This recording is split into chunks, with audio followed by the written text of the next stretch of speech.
ন্যূনতমটা দিন দিন কমে যাচ্ছে।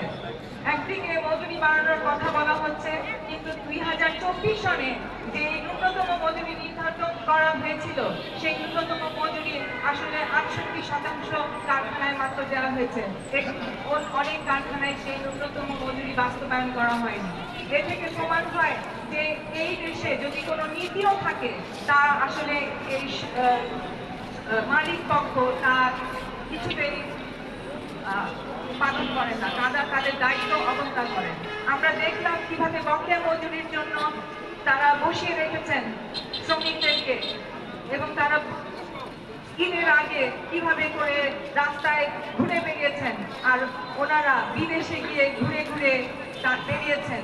এরকম নানান ছবিও সামাজিক যোগাযোগ মাধ্যমে আমরা দেখেছি যে তারা বিভিন্ন জায়গায় ঘুরে বেড়াচ্ছেন, কিন্তু শ্রমিকেরা সামান্য ঈদ করতে পারছেন না।